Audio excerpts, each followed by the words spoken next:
Welcome, Screen Fiend fans. We're back, and let's talk about it. We have on the table, we brought to you for your entertainment. Let's speak about the obvious. And you might say, well, what is the obvious? Well, the obvious is the obvious. That's right, Screen Fiend fans. Ant-Man and the Wasp, Quantumania. As the bear says, effed up my sheep.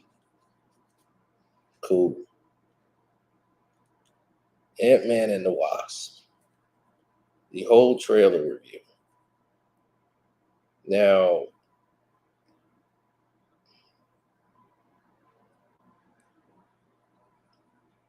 my reaction to the trailer was quite the same as everyone else's reaction was to it. Mine was slightly different. I'm looking for Easter eggs. I'm looking for things in there that are key to the essential piece of what Ant-Man is about.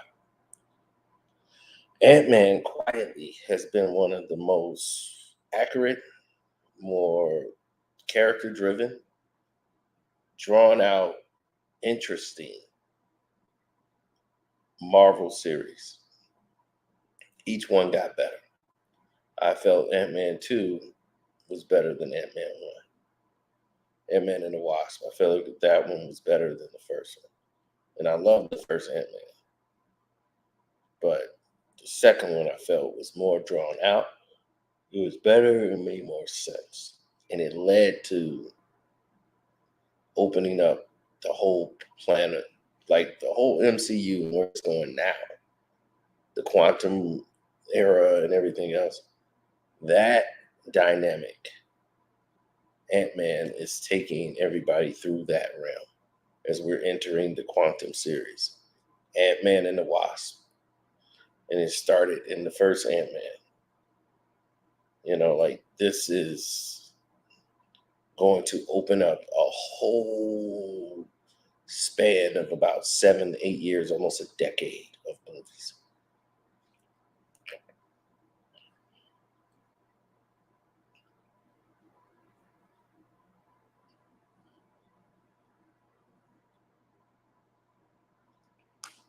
Oh, it showed enough. Um, it showed enough to build the interest because right now the interest is into let's put all the interest into Kang.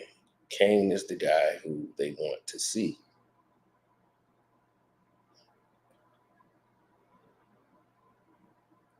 So when they're in this parallel of dimensions, you're noticing things that are not normally on the table.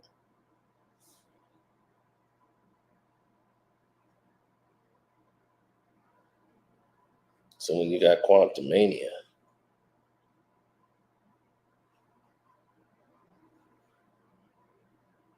and you start seeing like what is his plan? I don't really get it.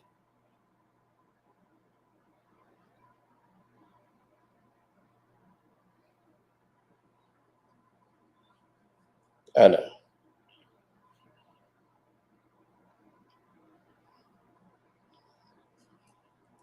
Sometimes things can be a little extra. I get it. It's be a big blow to some people.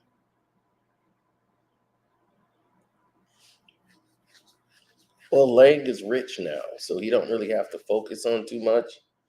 But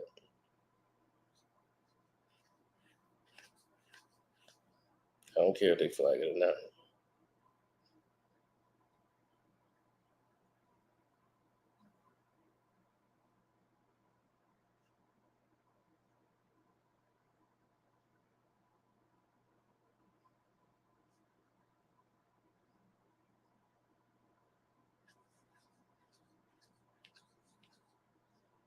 Don't worry, I'll get the screen just right.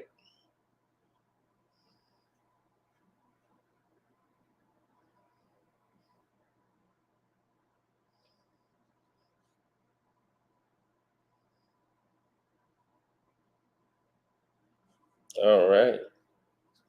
This is it, ladies and gentlemen. Let's enjoy the Ant-Man and the Wasp trailer together. Here we go. I used to ask myself a lot of questions. Scott, you're an ex-con. How are you an Avenger? That doesn't make sense. It doesn't. But everywhere I go, people tell me the same thing. Thank you, Spider-Man! People still need help, Dad. That's why we made this. Like a satellite for deep space, but quantum. Wait a minute. You're sending a signal down to the quantum realm. Turn it off. Now!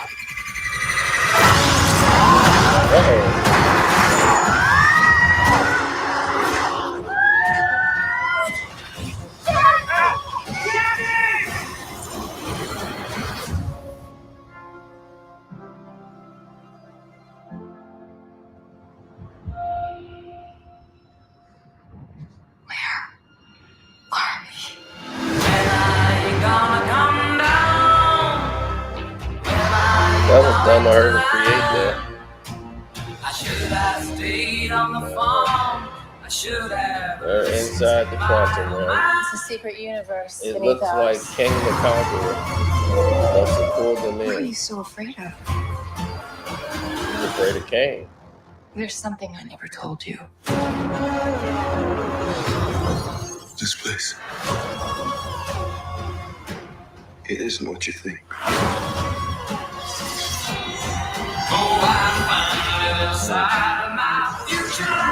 Okay. It seems more like, hey, Bill I can Murray. get you home. And give you more time. If you help me.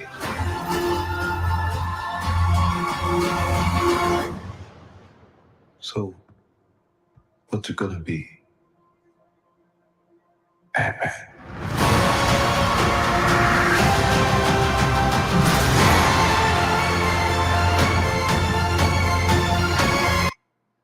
There it is, Ant-Man. 2/17/23. Who's ready for some Quantumania? Who's ready for Quantumania? I was ready for it 2 years ago.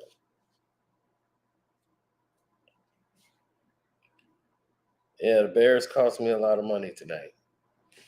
I'm very upset about the game. The weather is the reason that they were able to be successful. They're just trying to run the clock out now. It is what it is.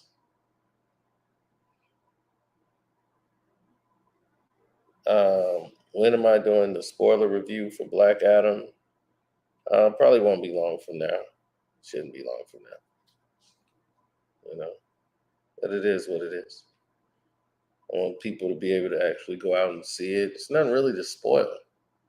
It's one of those movies. So, based on the trailer, you're seeing certain shots that mean different things. When he's talking here to Kang, and he's telling him, like, I've killed you many times. Like, he can't even remember. Like, man, you're still alive. Like, how many times have I killed that man? He's killed so many Avengers in his past that it don't even make a difference for him anymore. Like, he can't even recall what's going on. Oh, Johnny definitely getting those checks. Jonathan Majors is definitely getting those checks. Now, the thing about it is that Jonathan Majors is definitely on the level with this. Now, from what I've been told, this is the it for, Lily and all of them. Like, the daughter's gonna get a spinoff show with her, powers and everything. But Ant-Man, he's gonna be virtually out of all these movies that's coming up. until they start leaning into the Kang universe. Once it starts going on, so Ant-Man 3 is going to set things up. And, basically he could do other movies. But don't expect to see Ant-Man and a lot of these activities coming up until they get to the main big one, the Kang Dynasty. What you're seeing here is a variant of Kang. This is one of them in this universe, which they say in the beginning is under our universe. So it's in our dimension, but there's many multiverses and different universes. So each universe that we have, like we're in Earth 661, Earth 661 has its own little micro quantum realm.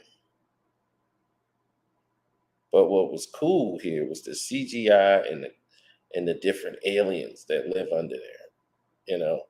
They got a bar, they got their own little thing existing down in the quantum realm. And the artwork, everything, this is like on Star Wars type level of what Star Wars used to be.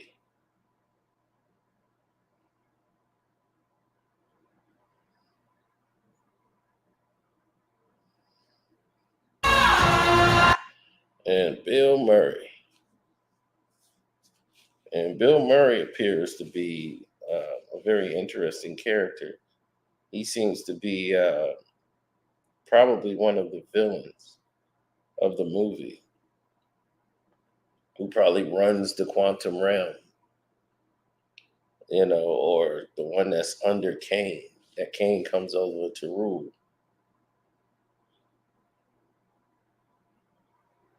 This guy looks like he runs the security for Kang, as Kang seems to be launching a takeover of the entire dimension.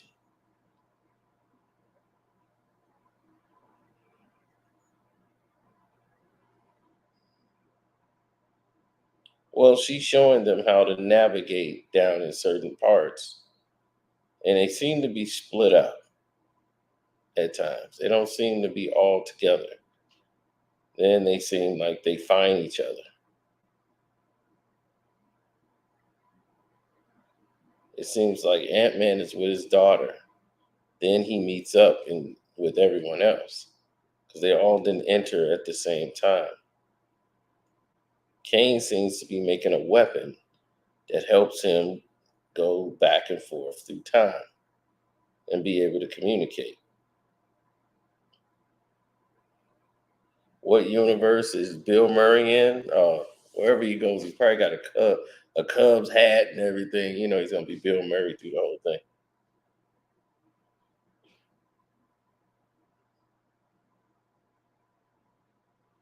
Well, it's kind of hard to make the actor Dr. Doom, who played Kylo Ren. It's like making Mark Hamill a Marvel character. You can't do that. As soon as you see him, you're going to say, hey, Luke Skywalker's in the movie. It's going to ruin it for another saga. I can't have Mark Hamill playing, when he played the Joker in the animated cartoon series, did the voice. That's different. That's the voice. But to actually have him play the character in an ongoing series like that of an existing character that we know from comic lore, that just wouldn't hit. It'll be so much scrutiny if they cast Adam Driver to play Dr. Doom. To see Dr. Doom and Kang the Conqueror clash, what you're going to see is the Council of Kangs and the Cynical, Senatale or whatever. You're going to see that circle, and they're going to probably have all the Kang variants. Remember, they talked about it in Loki. You guys got to go back and watch Loki. They spoke about it a lot on Loki.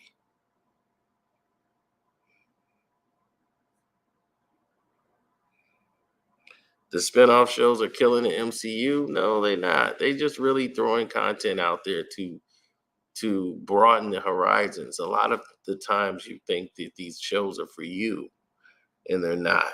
Like She-Hulk was definitely, I don't know who She-Hulk was for. I really don't. But Miss Marvel were for female Indian people. If you were a female teenage Pakistani girl, that show was for you. Now, the rest of us, we're not going to feel as motivated. We're not going to see it that way. We're not going to say, hey, I'm thinking this show might just be for me. But when you watch Loki and listen to He Who Remains tell the story, he was saying my other variants. You don't want to see them. He made that realm so that he could keep those variants at bay. They can put those variants away. He didn't have to worry about that.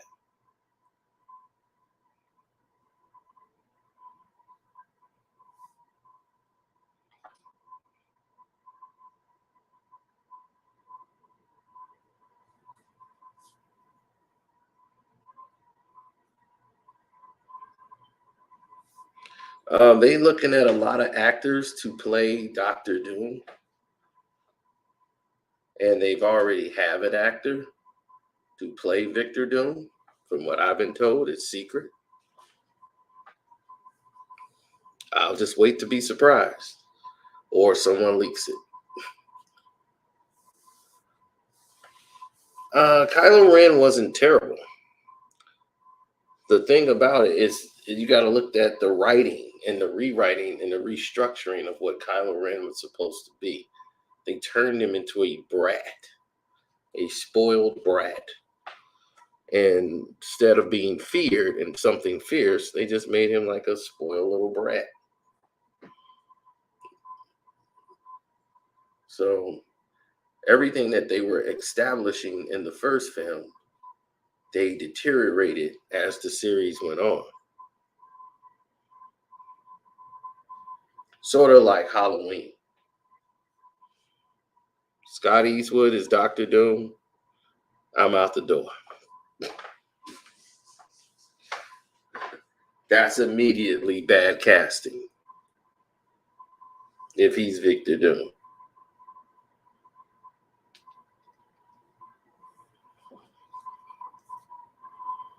Yes, don't forget to subscribe to Screen Fiend if you're here and you're watching it. We appreciate the people taking the time out to watch it. That mechanism that you're looking at is what's supposed to take him from one dimension to another. Well, Kane likes to invade and take over and conquer, hence the name Kang the Conqueror.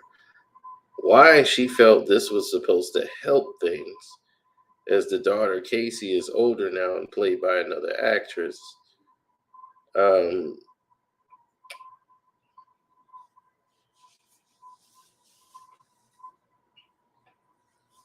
Hank Pym and his wife are scientists, so they understand quantum physics and what actually transpires down there. But for Casey to be playing around with this stuff, she doesn't understand the dangers. A lot of people don't know that even though Scott and, the Wasp becomes an item, she's really the stepdaughter in the situation. Her mom, was out there in the world.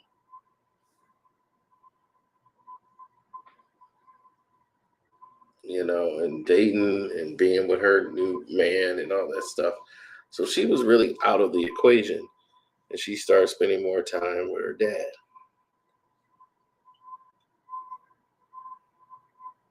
Who, after Civil War, was, put on the shelf until they were able to do Ant-Man 2.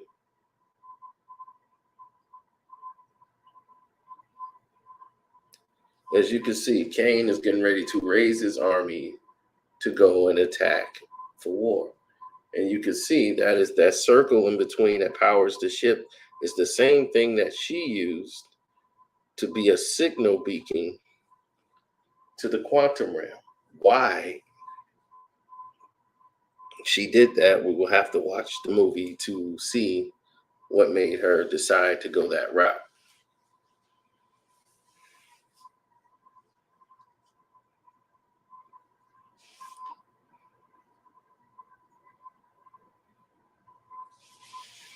He who remains is the final version and the last of the variants from the previous multiversal war. Exactly.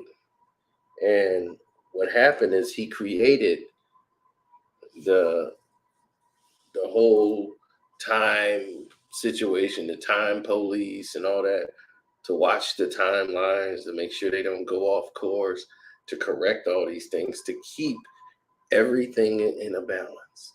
And as long as he had that circle there, it could keep the variants in their own respected places.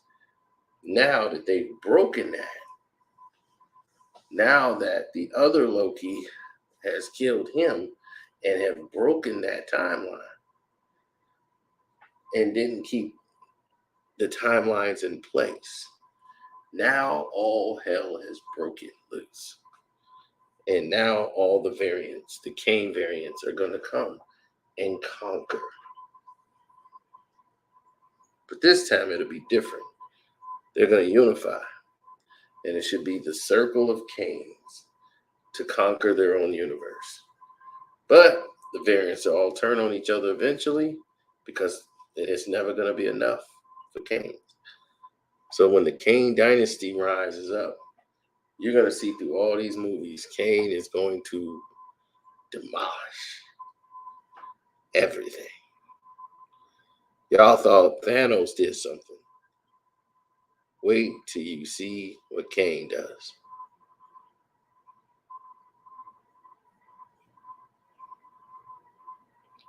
Well, see, the beauty of this is that anything can go because you can be in different multi-realms and multiverses.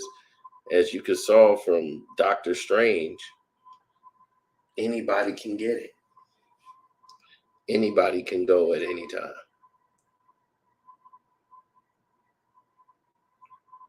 So this Kang has a scar over his eye, as if he's been through a battle and a war and he's already wiped out people. We don't know which variant this is and how many wars he's been in, but he's fought the Avengers many of times and has slayed many of them.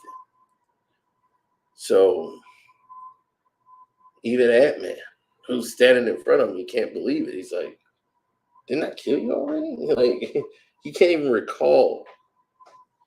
He's done it so many times. Now they're going to see the wrath of Kang the Conqueror throughout this whole universe. Well, it's pretty much was scripted out throughout these movies. There's bits and pieces where Kang has an influence into all of these actions, and it's going to play out a lot in Loki season 2. Loki season 2 is going to really bridge a lot of the underlinings of bringing Kang full circle. Just wait. It's going to be quite amazing to see. When it's all played out in the end, you're going to be glad you were there to witness it. Or not witness it, or whatever. Yeah. So, y'all tell me what y'all thought of Kang the Conqueror.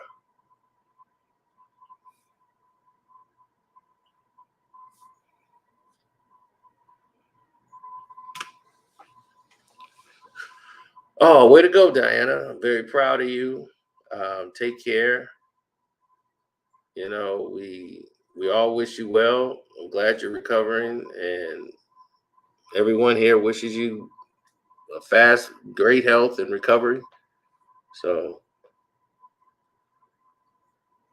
no problem.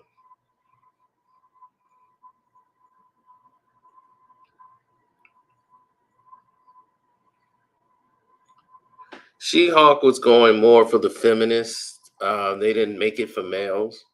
They didn't realize more males watch female Hawk as they're getting ready to create a World War Hawk scenario.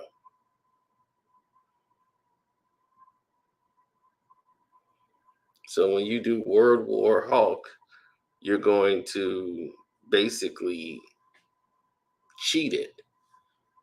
As you cut out his mother, you cut out Sakaar and the Sakaar situation. You basically are not really exploring his power.